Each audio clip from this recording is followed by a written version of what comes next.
Hello again, this is Dr. Kevin Connors. Welcome to Section 8 of the Help course, Help My Body's Killing Me book. Hopefully you're reading the chapters. Hopefully you're getting through this okay, and this isn't too much information. I'm trying to break it down into pieces. Again, if you have questions, we're available for consultations. Like I've told you in the past, most of our patients that we see that are autoimmune never come to see us. So we see people from Europe, Bulgaria, Brazil, New Zealand, all over creation. So don't let that stop you. You do have to speak English. Sorry. That's our only caveat. So as we go through this book, I talk about different triggers. Now, there's two things that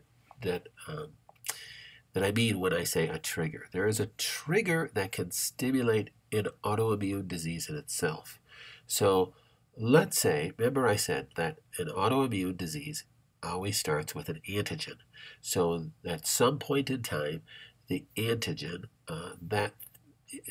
remember what an antigen is. An antigen is something that the immune system has turned on against.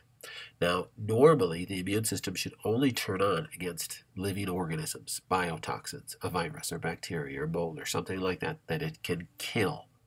So that would be a normal immune response then. So, and that can end up triggering an autoimmune disease, because if that antigen is difficult to kill, meaning that it can hide inside the cell, that it is difficult to find over a time where your body fires a Th1, Th2 reaction over and over again, pretty soon that Th2 reaction starts making antibodies to your own cells because that biotoxin is difficult to find.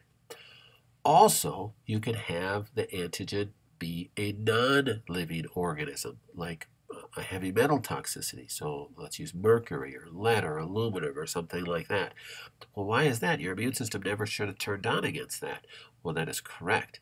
But we should have had very little exposure to that in our environment, number one.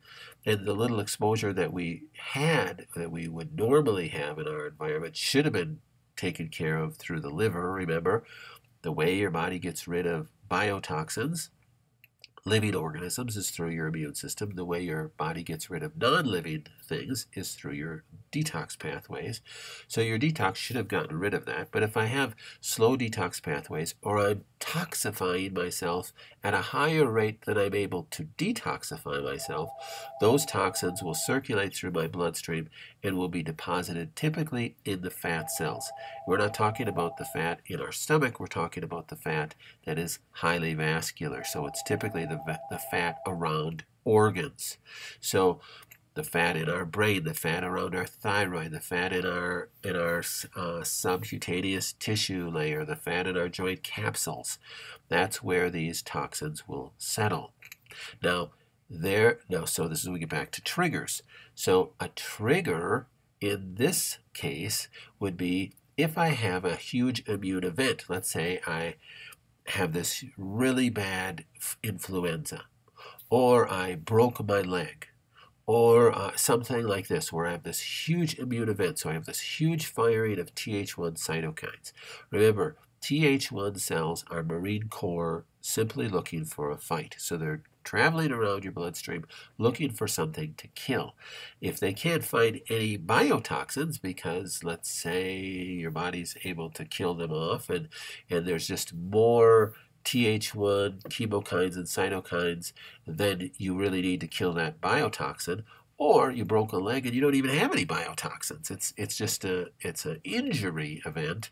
You got in a bad car accident. You're lying in the hospital. You have this huge Th1 release of Th1 cells in the event that you have some sort of bacterial infection. But let's say you don't have much of a bacterial infection. These can find other enemies that they were never meant to find, that were never meant to be settled in your fat cells. So now it finds this mercury in your fat cells around your thyroid and says, wow, what's this? Let's kill it. So it fires a reaction against heavy metal in the fat cells around your thyroid gland. Well, is it ever going to be able to kill that heavy metal? No, because it's not living, right?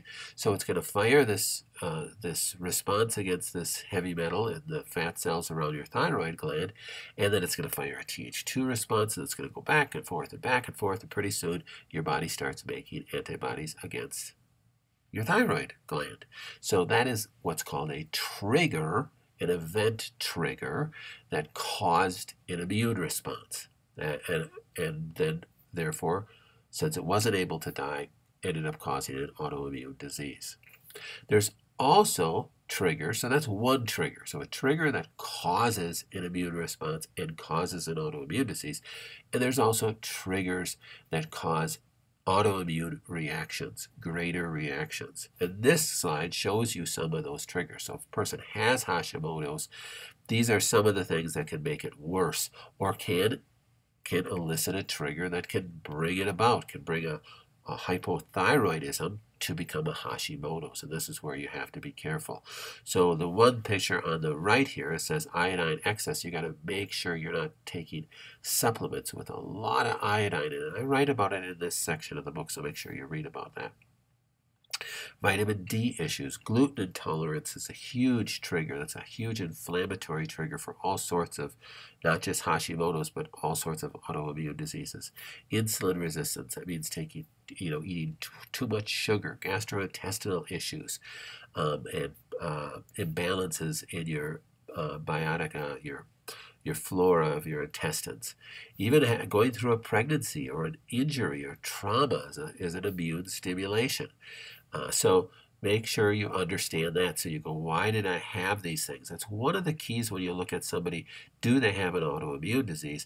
When they say, all my problems started after my second pregnancy. All my problems started after, I started taking this supplement. All my problems started after I went through this emotional trauma, went through this divorce, those are what are called triggers. So you'll read about that in this section. You'll remember the rules. I'm not going to go over those again. If you have any questions, make sure you contact our office. Keep studying. You're getting smarter every day.